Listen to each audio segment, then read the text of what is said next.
Are you struggling with customer experience challenges? OP360 has the solution. Say goodbye to long wait times and hello to seamless service. OP360's people-first approach is revolutionizing customer experience. By prioritizing employee satisfaction, OP360 delivers personalized experiences that drive business growth. Their agile solutions adapt quickly to your customers' needs, optimizing service while reducing costs. And here's an exclusive offer for our podcast listeners. Mention Agile when you contact OP360 and receive free agent training on qualified pilot programs, a $20,000 value at no cost to you. Don't miss out on this game-changing opportunity. Contact OP360 and learn how they can transform your CX strategy. OP360 is a better way to outsource. Visit op360.com. That's op360.com today. The Agile brand.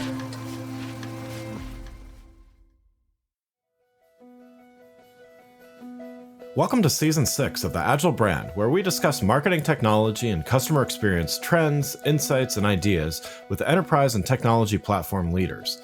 We focus on the people, processes, data, and platforms that make brands successful, scalable, customer-focused, and sustainable. This is what makes an Agile brand. I'm your host, Greg Kihlstrom, advising Fortune 1000 brands on MarTech, marketing operations, and CX, best-selling author and speaker. The Agile Brand Podcast is brought to you by TechSystems, an industry leader in full-stack technology services, talent services, and real-world application. For more information, go to teksystems.com. Now let's get on to the show. Welcome to today's episode, where we're going to talk about first-party data and financial services marketing with Chris O'Brien, SVP Senior Product Owner at M&T Bank. We're going to explore the strategic use of first-party data, the integration of omnichannel customer experiences, and modernization of marketing technology. Chris, welcome to the show. Greg, thanks for having me. A pleasure to be here. Yeah, looking forward to talking about all this with you. Why don't we get started with you giving a little background on yourself and your role at M&T Bank? Yeah, thanks, Greg. Happy to do so. So I've now been at M&T just about 8 years, which is pretty wild to say. But during my time here at M&T, I've really been focusing on advancing our MarTech stack and our strategy around that stack and the delivery of it. You know, really starting off in sort of implementing and utilizing personalization platforms. And then that remit really expanded. You know, we had a lot of greenfield opportunity to advance our stack. And I've really seen that growth over the time that I've been here. And it's been really exciting. During that time, went from an individual contributor to someone who has a team and now a team of teams. So I lead a team of teams that maintains, innovates on our stack for marketing and some of customer experience on behalf of M&T and the Wilmington Trust brand. And I really lead that from a product management perspective. And we're sort of the business, and then we partner really closely with our tech and data partners. So really cross-functional, cross-departmental. And it's, you know, really rewarding to see a lot of the great work that we do and how we're really able to advance the things that we do in terms of our interactions, communications with our customers and communities. Yeah, great. And to give a little context for those that may not be as familiar with M&T Bank, do you mind just giving a quick overview of M&T as a business and maybe the operating model?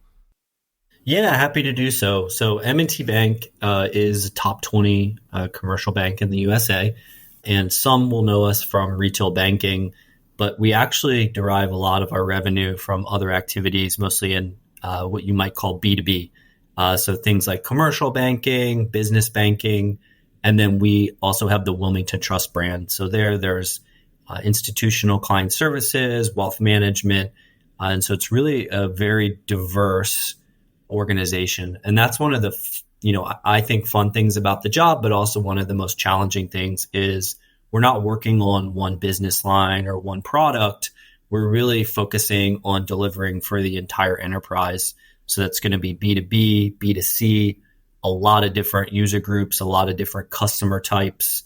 And so that really does make it challenging, but it also makes it interesting and fun. So think of M&T as a really diversified financial services organization, and we mostly operate within the Northeast, but we have expanded into some new markets up in New England. And then also our Wilmington Trust business takes us to some geographies that are sort of out of that traditional footprint and even into Europe. So when we think about user privacy, and I know we'll get into this a little bit, we have an interesting seat because we have customers, in most 50 states, and then we do business in Europe. And so as you know, there's a lot of different challenges with data privacy regulations in different geographies because they're not all the same. So hopefully that was a pretty useful kind of overview of M&T and Wilmington Trust. Yeah, definitely. And so then to give a little more context for what we're going to talk about as we talk about first party data and some of these other things, could you give a little background on, how does M&T think about customer experience? You mentioned there's a few different brands and operating models that you're working within. How do you think about customer experience, and how does that relate to the marketing stack and things like that? Yeah, great question. In everything that I do, I try to reflect back to the enterprise priorities and the vision that the senior leadership has. And we really want to be a community bank at scale. And our CEO, Renee Jones, has said, we want to be the bank that's invited into homes and communities. And so I do take that as guidance, and I take it very seriously. And I think it's a really good North Star for us as we're thinking about customer experience and how we can utilize technology for things like personalization. I think that gives us a good guidepost for how we should be principled in the work that we do. One of the things that we have as an advantage over something like a publisher or a retailer is that we have a really deep data set on our customers, right? And they trust us with their data. And that's almost nowadays a feature of a bank, right? Because ultimately we're in the trust business. And so customers must trust us to do right by them, including with the data that they share for us. And so we really think about that and take it very seriously. But again, we also want to use that to improve their experience. So, a North Star being, right, how do we improve performance and efficiency within the business, but do it in a way that we're providing value for the customer? I really like the concept of sort of that value exchange within, right, the data privacy space, right? Like when someone is, sharing their data with you, they should get value for doing so. And I really think that that's a good way of us thinking about how we can make, right, things like personalization really helpful and useful, rather than, what you see sometimes with personalization and AI misses, where it becomes really creepy and turns people off such that they no longer want to interact with that brand. I think nowadays for modern brands, right, not just banks, trust is becoming a key feature of someone doing business with you. Yeah, absolutely. Well, yeah. So with that, let's dive in here, and we're going to talk about a few things. But first, I want to talk about first party data strategies. It's been hard to escape the recent news of Google, was right for quite a while announcing the end of third party cookies and all those things was looming. Now kind of pulled the rug out from under a bunch of brands planning on this. But from my perspective, I think from many people's perspective, this doesn't mean that first party data is not super important and should be a focus.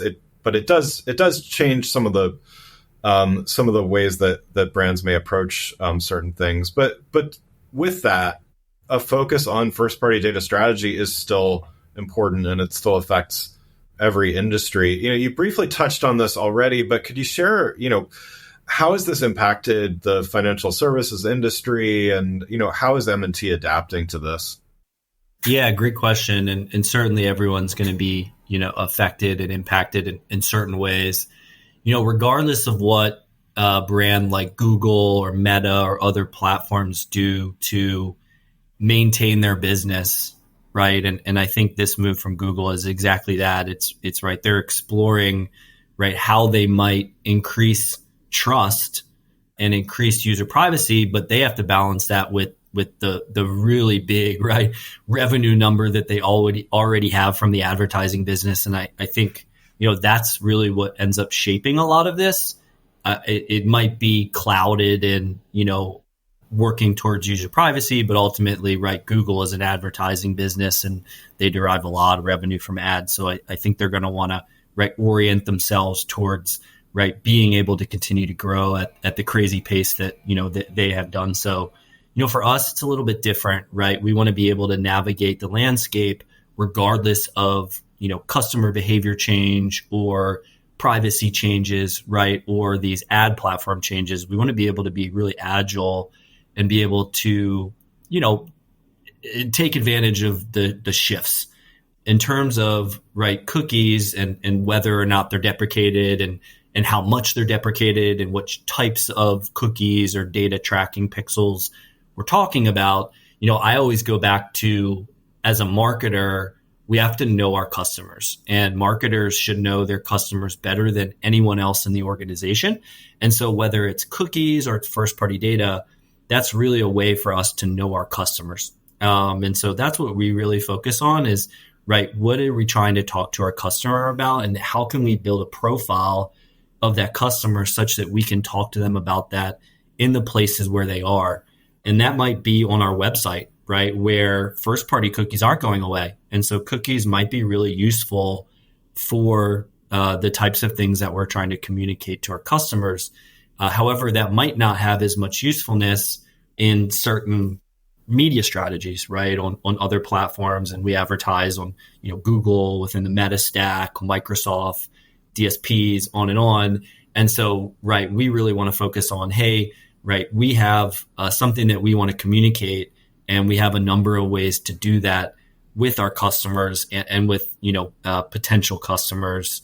And so that's what we really focus on, work backwards from the customer. What do we know about that customer? How can we know more? And how can we do that in a way that respects their privacy and has usefulness to that customer or potential customer? And I know we'll get a little bit deeper into privacy, but I really do think it ties back into that, right? Is how do we know the customer? How do we know, right, how they want to be interacted with in a privacy and preference context? And I think that's the thing that's really happening now. It's less about cookies and it's more about shifts, right, in privacy and user behavior. And ultimately, right, there's power shifting from brands to users. And I think that's a good thing.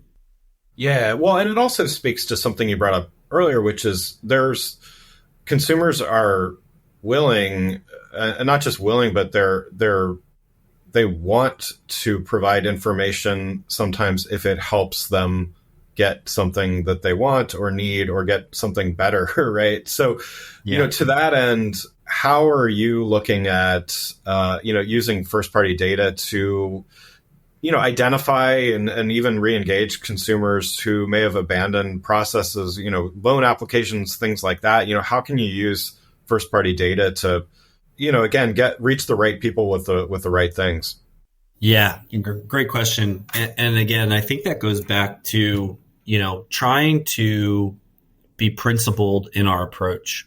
You, as a consumer, experience a lot of different things when interacting with brands digitally that are probably not helping the brand from a long-term perspective, right? Maybe it's helping drive immediate revenue, but it may not help in terms of driving lifetime value, driving NPS, right? And that's where I think trying to balance the different objectives and key results and have principles is really, really important, right? So yes, we want to drive revenue, but we also want to maintain long relationships, especially within retail banking.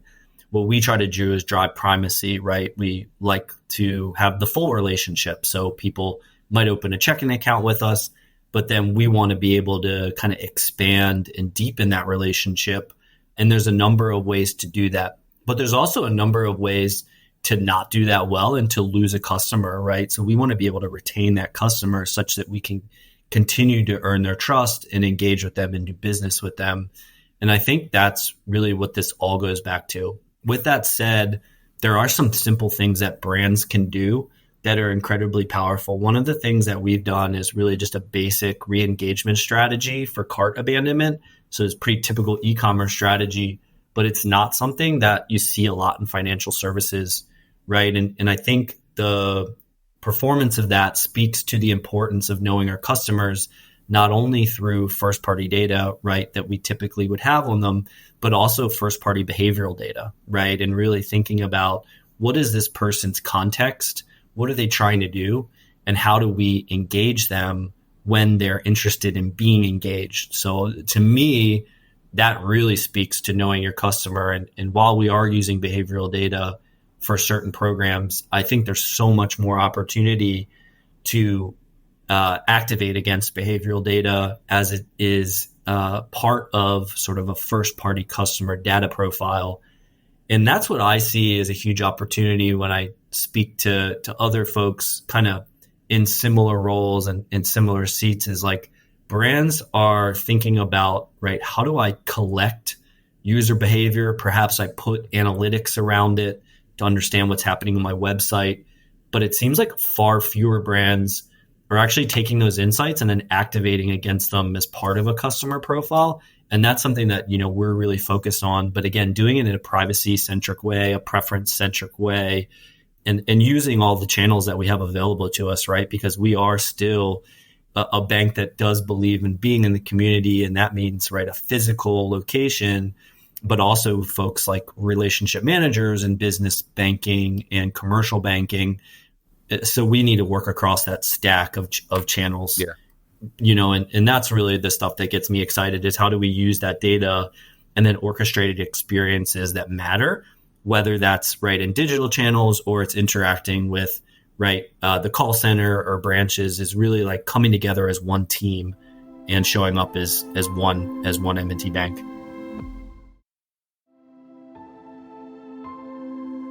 And along those lines, I mean, certainly your customers, like any customers, are probably using multiple devices, and right. Sometimes they're in the branch, sometimes they're on the phone, sometimes they're on their devices, right? And sometimes all of the above in a matter of days or something like that. So how do you maintain the right kind of consistency across? Obviously, someone wants a different experience when they walk into a branch versus when they use their mobile app, but they still want a consistent experience. How does M&T manage to integrate all these experiences and orchestrate them with the right kind of consistency?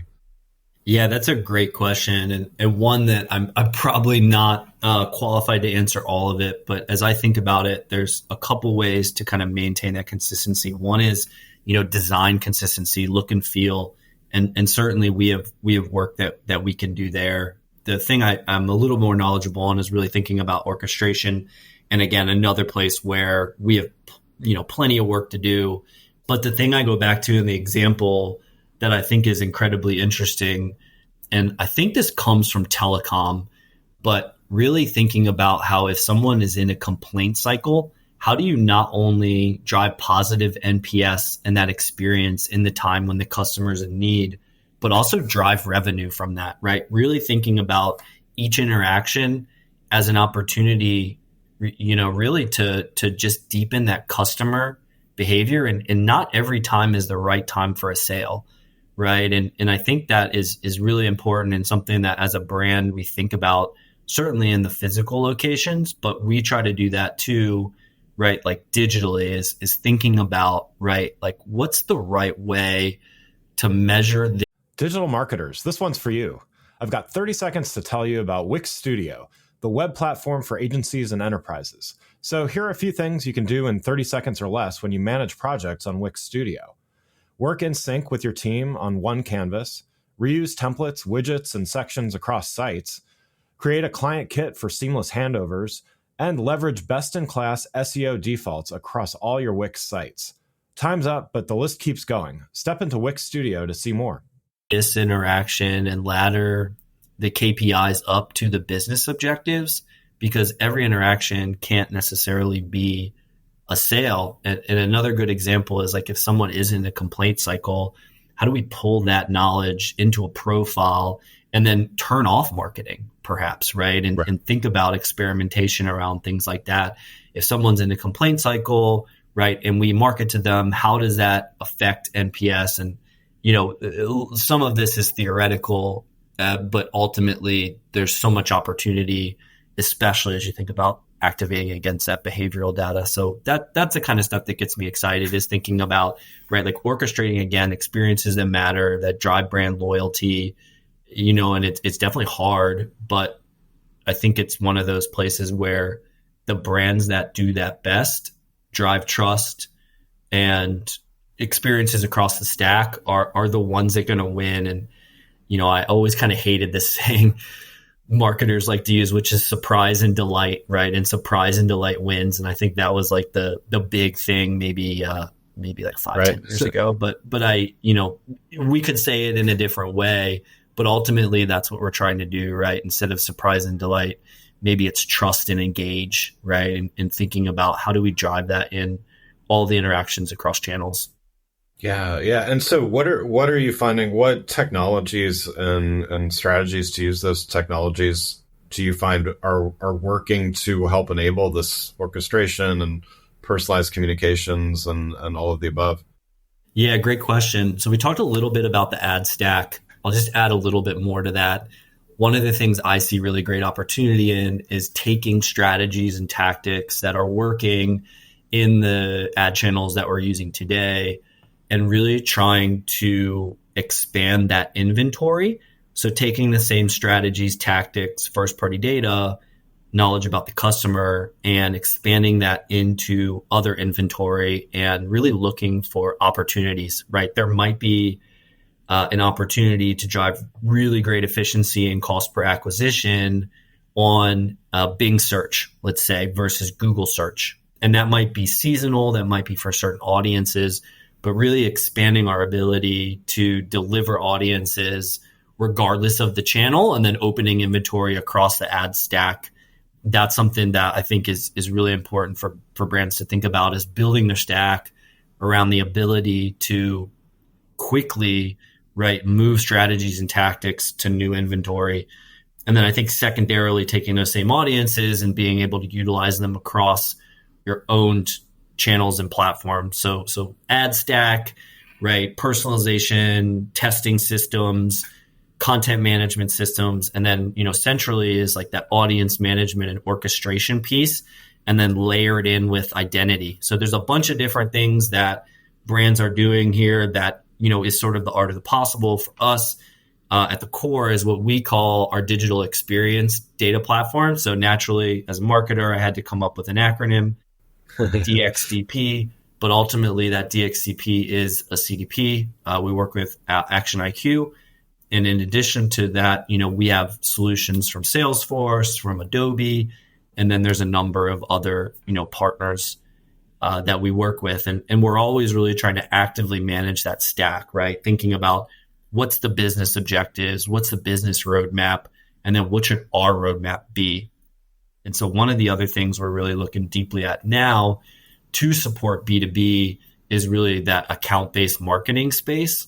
And there's some overlap there, right, with the CDP space. And so that's an interesting, thought experiment. And some of it comes down to like the operating model, like who's hands on platform, what are they doing, what's the separation of duties. But that's something we're really exploring now is really thinking about, B2B, account-based marketing. And then all of this is wrapped in identity, which is really critical, right? Kind of having those identity solutions so that you can kind of put a wrap around that customer knowledge, right? Yeah. And so there's a bunch of different things that we're doing there, and other teams are doing as well to kind of make that identity graph really solid, especially as we're thinking about some of these privacy changes, right? And how we're going to, take someone's privacy, take someone's preference, embed it in a profile, and then enforce that across the channels. That's a bit of a difficult exercise, and it requires a lot of different, systems and cross-functional collaboration.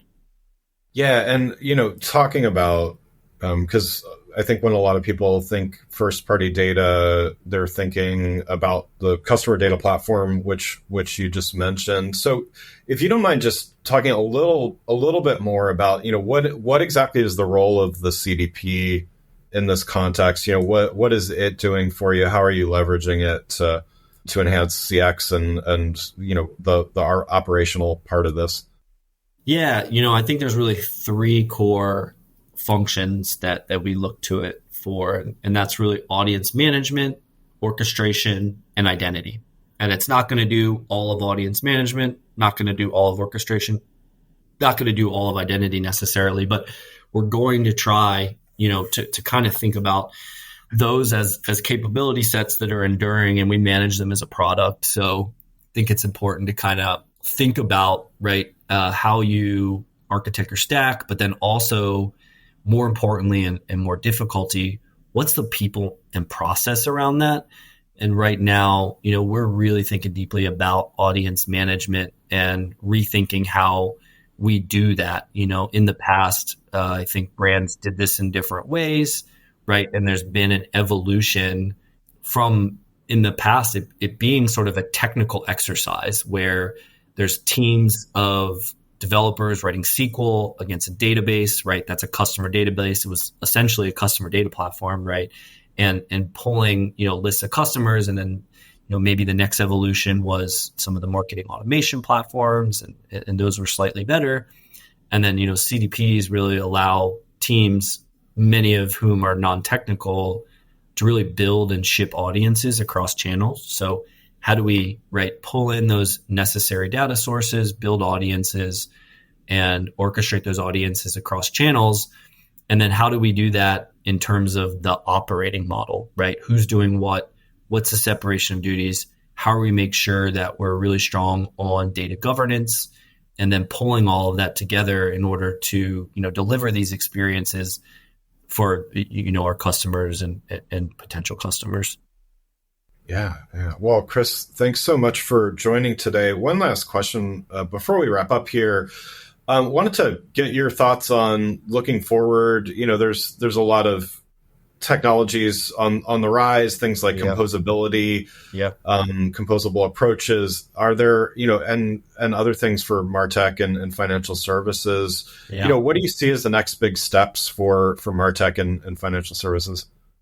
Yeah, I think the composability story is a good one, right? I think everyone, especially technology and data teams, have always wanted to get to this holy grail of zero copy data, right? Where we have one, source of truth on our customers, and we're not copying customer data to multiple different platforms. And that's kind of where MarTech, a lot of people with their stacks is today, where it's like every platform has its own data platform. And so you have to copy data for, potentially each channel. Yeah. And the zero copy story, composability story is one I really like. It's like, how can you build semantic layers for what you're trying to do on top of a data platform? So sort of separate away the need to have a data platform embedded in the actual semantic layer, right? Like what we need to do is audience management, orchestration, and identity, but I don't necessarily want to be in the data management business, right? Like that's for the data teams. We want to just be able to utilize the data for things like performance marketing, for our business objectives, right, on behalf of our customers, but really driving the business forward. And that's a great story. I think the other one is around sort of like automation and AI, right? This is getting embedded in every platform. And so at this point, I think everyone's experienced some sort of AI, and certainly there's more to come. I feel like there's just a huge opportunity there. One, in terms of efficiency, right? How do we empower our people to perhaps be 10x, maybe even more performant than they are today? And then second, around performance, right? Things like personalization, things like media optimization.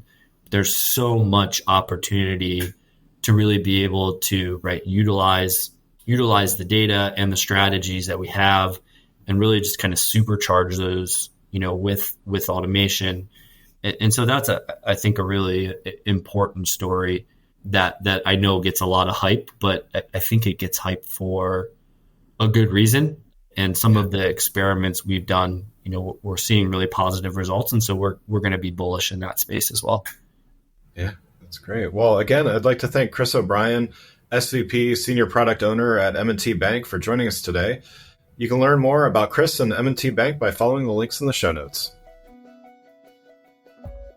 Thanks again for listening to the Agile Brand, brought to you by Tech Systems. If you enjoyed the show, please take a minute to subscribe and leave us a rating so that others can find the show more easily. You can access more episodes of the show at www.gregkillstrom.com. That's GregKihlstrom.com. While you're there, check out my series of best-selling Agile Brand guides covering a wide variety of marketing technology topics, or you can search for Greg Kihlstrom on Amazon. The Agile Brand is produced by Missing Link, a Latina-owned, strategy-driven, creatively fueled production co-op. From ideation to creation, they craft human connections through intelligent, engaging, and informative content. Until next time, stay agile. The Agile Brand. Hi, I'm Mark Slayton, the host of the Delighted Customers podcast and the creator of the Trusted Guide Roadmap. The number one challenge of any change leader is getting executive buy-in. Without it, CX practices are destined to fail. You know the frustration when you don't have the support that you need. That's why I developed the Trusted Guide Roadmap Masterclass. It's unique because it's live, interpersonal, hands-on, and we give you proven frameworks, tools, calculators, and other resources to empower you to effectively lead change. To learn more, visit empoweredcx.com. Enrollment is now open for this quarter's masterclass starting October 16th. Don't miss your chance to join us.